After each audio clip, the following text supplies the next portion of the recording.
The officer's hand was already on his gun. I hadn't done a thing. I hadn't reached. I hadn't argued.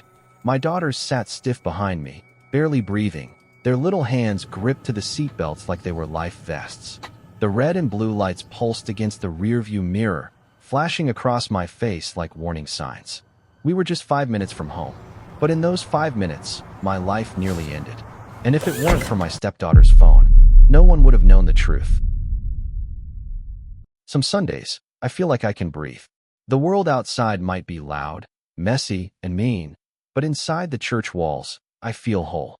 My daughters sit beside me in the pew, soft curls still damp from the morning comb-through, dresses swishing when they walk. I watch them sing, heads tilted to the light pouring through stained glass, and I remember what hope feels like. I'm Marcus, 42 years old, widower. I work maintenance at the middle school during the week, odd jobs on weekends. Lost my wife, Layla, to breast cancer 4 years ago. I raised 2 girls, Imani, 14, mine by blood, and Nia, 11, Layla's daughter from a previous relationship. But blood don't matter when you raise a child. Nia's mine in every way that counts. That Sunday started like any other. Suits, ties, and gospel humming in the car. Pastor Ray preached fire that morning. On forgiveness, on pride, on staying rooted when the world tries to rip you out. I felt it in my bones. We stopped by Granny Mae's after church like we always do. Fried chicken. Biscuits so fluffy they made your eyes roll. We laughed. Imani showed her TikTok dances. Nia helped wash the dishes. Granny packed leftovers for us in foil. Said she didn't trust these skinny kids not to starve. We left just before sunset. The girls were half dozing in the back seat. Church music still playing low. I remember thinking how beautiful the sky looked. Orange bleeding into gold, the trees casting long shadows over the road. Then I saw the lights. At first, I thought they were for someone else. I checked my speed. 10 under the limit. Hands at 10 and 2. Turn signal on. Everything by the book. But the cruiser slid behind me like a shadow. I pulled over. Stay calm, I said, mostly to myself. Keep your hands on the wheel. Daddy. Imani's voice was small. It's okay, baby. Just a tail light or something. I rolled down the window and waited. He took his time. I watched him in the side mirror, slow walking toward me like a cowboy in a showdown. One hand near his belt, the other resting on the butt of his weapon. Evening, sir, I said, voice steady. License and registration. I didn't ask why I was stopped. Not yet. Can I reach into my glove box? I asked. That's where the registration is. He nodded, but didn't take his hand off the gun. My fingers moved slow like I was underwater. I pulled out the papers, then my wallet, laying everything on the dashboard so he could see. Is this your vehicle? Yes, sir. Where you headed? Home. Just left my mother-in-law's. He leaned in slightly. Your taillight's out. Didn't know that. I'll get it fixed tomorrow. He didn't move. Just stared. The girls were quiet. I felt Imani's eyes on me, like she was trying to memorize how I stayed calm. Nia's hand reached for her phone, but she didn't raise it, just held it in her lap. Step out of the vehicle. I blinked. Sir. I said step out. Slowly. Something cold slid down my spine. This wasn't about a taillight. Not anymore. I opened the door and stepped out, hands raised slightly. I was wearing my church clothes. Tie still knotted, dress, shoes freshly polished. I looked like someone's deacon, not a threat. But his hand never left the gun. Turn around. Officer. Turn. Around. I heard Imani let out a little cry. Nia said something I couldn't hear. I turned. Hands on the car. The metal was warm from the sun. My hands trembled. He patted me down, rough, fast, like he was looking for something to pin on me. I hadn't done a thing. Not a thing. What's this about? I asked. Suspicious movement, he said. You reached for something when I approached. I asked to reach. You nodded. He didn't answer. That's when I heard Nia's voice. I'm recording. She had rolled down the back window and raised the phone. Her voice was calm, clearer than mine. You are being recorded, officer. For our safety. The officer froze. And everything changed. He didn't say another word. His hand dropped, slow, unsure, from the gun. His eyes flicked from me to the phone in Nia's hand. And suddenly, I was no longer a threat. I was a witness. A man with a camera on his side. Stay right here, he muttered. He walked back to his cruiser, radioing something I couldn't hear. I turned toward the girls. Imani's face was pale, her bottom lip trembling. Nia kept the phone raised, her hand steady like she'd done this before. She shouldn't have to know how to do this. "Y'all okay?" I asked. Imani nodded. Nia didn't blink. "Keep filming," I said softly. I could feel my heart pounding in my chest, each beat a warning shot. My hand still rested on the car, fingers twitching slightly. The weight of years of being told what not to do during a traffic stop settled in my bones. "Don't reach. Don't talk back. Don't run. Don't die." I watched him through the mirror. He was talking fast into his radio, glancing back at the car every few seconds. He was nervous now, maybe scared. Not of me, but of what might happen if this video got out. I was a black man in church clothes. A father, with 2 little girls and a cell phone lens that told the truth. And he wasn't in control anymore. Another patrol car pulled up behind his. "Back up." 2 officers this time. 1 white, 1 black. The white one approached me. The other went to talk to the original cop, who looked like he was trying to explain away a mistake that had already become a mess. "Sir, please step back toward your vehicle," the new officer said. His voice wasn't aggressive, but it wasn't kind either. I didn't move. "My daughters are in the car," I said. "They're scared." He glanced past me to the back seat, where Nia still had the phone aimed steady, still filming. "I understand, but we need to ask you a few more questions." "Am I being detained?" I asked. He didn't answer right away. The other officer, the black one, was now standing beside him. "We reviewed the footage," he said quietly. "It looks like your daughter's been recording from the start." "That's right." There was a pause, the kind that drips tension. "I think we're done here," the black officer finally said. The white one hesitated, then gave a tight nod. "You're free to go, sir." I stared at them both. No apology, no explanation. Just "you're free to go," like I hadn't just been one shaky breath away from dying in front of my children. I walked back to the driver's seat, slow and measured. My knees wanted to buckle. My throat was dry. But I got in, started the engine, and drove. No one said a word for the first 5 minutes. Then Nia spoke, her voice quiet. "I saved it. The whole thing. I already sent it to your email. And Mama Tasha. That's Layla's sister. You did good," I said, my voice cracking. She didn't smile. Just looked out the window. Because we all knew. If she hadn't been ready, if she hadn't had the courage, I might not have made it home. By the time we pulled into the driveway, my phone was buzzing. 3 missed calls. 1 voicemail. 2 texts from Tasha. What the hell happened? I'm already posting it. My stomach dropped. I wasn't ready for the world to see it. I hadn't even processed it myself. But Tasha didn't wait. She was fire. Always had been. Since Layla passed, she took it on herself to protect the girls like her own. I opened the message. There it was, Nia's video. Already uploaded. Already shared. Caption: "This is why we film. My niece saved her stepfather's life today." It was already getting reposted. Comments were pouring in. I sat on the edge of the couch, still in my church clothes, reading the captions. Unarmed, calm, cooperative, and still nearly killed. If that little girl hadn't been filming, this could have ended in a funeral. He had 2 daughters in the car. Jesus. I looked over at them. Imani had changed into her pajamas and curled up under a blanket. Nia was in the hallway talking to Tasha on speaker. They didn't need to hear more. They'd seen enough. The doorbell rang. I stood, heart in my throat again. But it wasn't the police. It was Mr. Bell from down the street. Retired veteran. Black man. Stood on his porch most days like a neighborhood guardian. "I saw the video," he said. "Just wanted to say, I'm glad you made it home, brother." I nodded, too choked up to answer. He placed a hand on my shoulder. "You think you're alone, but you're not. You let us know if anything comes from this. We got your back." And with that, he walked off. Something in my chest cracked open. Maybe this wasn't just about me. Maybe it never was. By Monday morning, it was on the news. Local at first, then regional, then national. Anchor voices clipped and clean. Black father pulled over at gunpoint with 2 daughters in the back seat. Cell phone footage goes viral. They showed a still frame. Me with my hands on the car, back straight, head turned slightly toward the camera. The officer's hand near his holster. Nia's calm voice in the background. "You are being recorded, officer. For our safety." I wasn't ready. I went to work anyway. Kids still needed clean hallways. Light bulbs still needed changing. That school had seen me through the worst years of grief. The janitor who worked quietly, who smiled even when he didn't feel like it. But that morning, it wasn't the same. Teachers paused when I walked past. Mr. Hill, the math teacher, gave me a tight nod and said, "Saw the video. I'm glad you're okay, man." Ms. Becker, who'd always smiled at me before, didn't meet my eyes. And the principal? He called me into his office like I was a problem. "We're aware of the media coverage," he said, eyes scanning the hallway like a reporter might pop out of the water fountain. "If things get disruptive, we may need to consider a leave of absence." "Am I being punished for surviving?" I asked. He stuttered. "Of course not.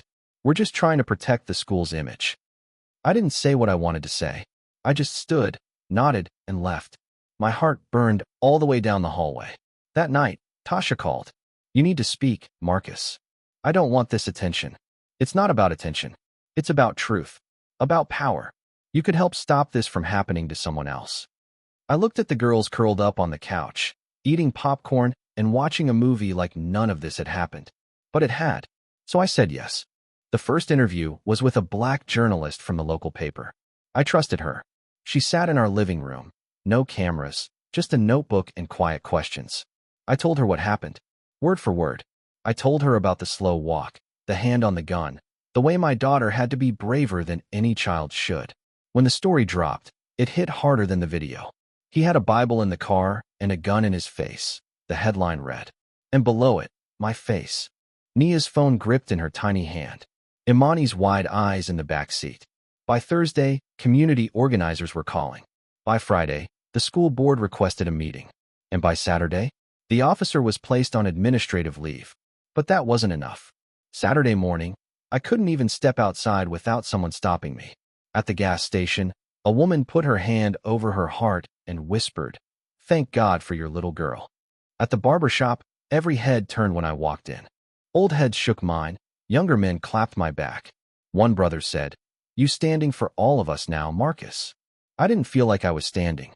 I felt like I was balancing on a tightrope, one wrong move from falling. Imani asked me that night, "Daddy, are they mad at us?" "The police, I mean." I swallowed hard. "They're mad at being exposed. That's different." But she wasn't convinced. Neither was I. By Sunday, the church was full to bursting. Folks who hadn't been in months showed up. Pastor Ray changed his sermon on the spot. "Sometimes God places us in the fire," he said, staring right at me. "Not to destroy us, but to show the world that we will not burn." People shouted, clapped, stood on their feet. My girls leaned close to me, and for a moment, I believed him. Then Monday came. I got a letter in the mail. Official seal. Police Department. "Mr. Carter, you are requested to attend a community forum regarding recent events. Your participation is voluntary, but strongly encouraged." Voluntary. But I knew better. That night, I called Tasha. "They're trying to put me on display," I said. "They're trying to silence you in a room full of their own people," she corrected. "But you're not going in alone. We'll pack that room so full of neighbors they won't know what to do." Her voice was steady, like steel, and I believed her. I told the girls we'd be going downtown later in the week. Nia asked if she could bring the phone. "Yes," I said. "Bring the phone. Always bring the phone." Because one thing was clear. The weight of their eyes, my neighbors, my church, my daughters, was now on my shoulders. And there was no going back. Part 7. The Forum. The City Hall steps look different when you know every eye is waiting for you. Protest signs waved in the air. Some had my name on them. Others had my daughters' faces printed straight from the video stills. "Protect Black fathers. Our children deserve better." I never asked for any of this. But here I was. Inside, the forum buzzed with tension. Long tables lined with police officials, city council members, and the mayor herself. Suits and uniforms, badges catching the light. On the other side, us. Neighbors, church members, activists, young kids holding up their phones like shields. When they called my name, the room went quiet. I walked to the microphone, knees heavy but heart steady. I looked back once. Nia raised the phone. "Recording. Always recording. My name is Marcus Carter," I began. "I'm a father. I'm a widower. I'm a man who works at your schools, who cuts your grass, who pays his taxes, who loves his daughters. And a week ago, I was almost killed for a broken taillight." Murmurs rippled across the room. I let them. I did everything right. Hands on the wheel. Yes, sir. No, sir. Dressed in church clothes, driving home with my kids. And still, he reached for his gun. Do you understand what that does to a child's mind? To watch her father be treated like prey? I looked down at my girls in the front row. Imani's eyes shimmered. Nia's phone stayed trained on me, unshaking. This isn't just about me. This is about every black man who wonders if he'll make it home from the store, from work, from church. This is about every black child who has to learn survival rules before they even learn to drive. I heard claps, then cheers, rising from the back of the room. Pastor Ray stood, fist raised. Tasha shouted, "Tell it, Marcus." I steadied my voice for the last line. "And I'm telling you now, we are done being silent. We are done being afraid. And we are never putting these phones down until this city changes." The room erupted. The mayor tried to gavel it quiet, but the sound of truth was louder. That night, the headline read, "Father turns fear into fire at City Forum." And I knew this was just the beginning. The days after the forum felt like standing in the middle of a storm. Calls, emails, strangers stopping me on the street. Some thanked me. Some begged me to keep fighting. Others warned me to be careful. Reporters camped outside our house. Microphones shoved at me when I tried to go to work. Neighbors left food on the porch. Anonymous letters slid under my door. Some said, "We stand with you." Others hissed, "Shut your mouth before you regret it." The girls felt it too. Imani cried one night, "Daddy, why can't things just go back to normal?" I held her close. "Because normal wasn't safe, baby. We're fighting so your normal will be better than mine." But truth is, I was scared too. Every knock on the door made my chest tighten. Every police car I passed made my palms sweat. My name wasn't just Marcus anymore. It was headlines, hashtags, protest chants. And the officer? He still hadn't faced real consequences. Administrative leave with pay. That's a vacation, not justice. By the end of the week, community organizers called for a march. Downtown. Saturday. They wanted me to lead it. I said no, at first. I wasn't a leader. I was a father trying to keep his daughters safe. But Tasha said, "Marcus, they already see you as a leader. You don't get to choose that now. You just get to decide what you'll do with it." That Saturday, I put on the same suit I wore the night it happened. The tie, the polished shoes. A reminder that I hadn't been doing anything wrong then, and I wasn't doing anything wrong now. The march stretched for blocks. Signs lifted high, chants bouncing off buildings, drums beating like a second heartbeat. And in the center, my girls at my side. Nia still holding her phone, recording everything. I didn't feel small anymore. I felt the weight of 1,000 voices carrying me forward. When I raised my hand, the crowd went silent. "This city tried to make me invisible," I shouted. "But look around. You can't erase us. You can't silence us. And you sure can't stop us." The roar that followed shook the pavement. And somewhere deep down, for the first time since that night, I believed we might actually win. The march had ended hours ago, but my phone wouldn't stop buzzing. Videos of the crowd, clips of my speech, chants echoing through downtown. Every platform was flooded with it. My name wasn't just local news anymore. It was national. And then came the backlash. On talk radio, they called me a liar. Said I staged the whole thing for attention. Online, strangers twisted the story. If he just followed the rules, nothing would have happened. As if my raised hands and careful words hadn't been proof enough. The worst came late one night. A brick through the front window. Glass everywhere. A note tied around it. "Stop stirring trouble." The girls screamed. I grabbed them, held them close. Tasha rushed over, fire in her eyes. "This is exactly why we don't stop," she said. But I could see her hands shaking too. The police came to investigate. The irony stung. The same uniforms that had nearly broken us were now walking through my living room, scribbling notes, promising to look into it. I didn't trust them. Not anymore. That night, I sat at the kitchen table long after everyone else had gone to bed. The house was too quiet. My reflection stared back at me in the window. Tired eyes, furrowed brow, a man caught between protecting his children and carrying a fight bigger than himself. I whispered to the empty room, "God, what do I do?" The next morning, the answer came, not from heaven, but from my daughters. Imani set her phone on the table. "Daddy, I made a video too. About how scared I was.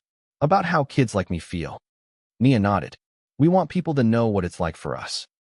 I watched their faces, brave, fragile, determined. And I realized this wasn't just my fight anymore. It was theirs too. Their voices carried weight mine never could. By evening, their video was live. Two young black girls, speaking truth to the world with trembling voices that held more power than anger ever could. It spread faster than mine had. And that's when the tide began to turn. It was the girls who changed everything. Their video, raw, trembling, true, cut deeper than anything I'd said. People listened. Kids reposted it, saying, "This is how we feel too." Parents cried watching it. Teachers shared it in classrooms. The movement stopped being about Marcus Carter and started being about every child who looked like mine. 2 weeks later, the officer who stopped me was officially removed from the force. Not reassigned. Not suspended. Fired. The chief gave a statement. Politicians scrambled for cameras. But it wasn't their doing. It was the power of a cell phone. The courage of a child. The unity of a community that refused to look away. The night the news broke, the neighborhood filled our yard. Mr. Bell brought folding chairs. Pastor Ray led a prayer. Tasha grilled chicken in the driveway. Folks hugged me, hugged the girls, saying, "Y'all gave us hope." I looked at Amani and Nia, laughing now, free for the first time in weeks. Their joy felt like sunlight after a long storm. Later, when the crowd had gone and the house was quiet, Nia asked, "Daddy, are we safe now?" I thought about it. About history, about tomorrow, about every risk that still lingered. Then I pulled her close. "We're safer than we were," I said. "Because we spoke. Because we didn't let fear win." Imani leaned against me, whispering, "Mama would be proud." Tears burned my eyes, but I smiled. "Yeah, baby." She would. I went to bed that night knowing the fight wasn't over. But it was different now. We weren't just surviving. We were shaping something new. The next morning, the sun came through the curtains warm and steady. The world outside was still broken, but inside that house, I felt something I hadn't in a long time. Hope.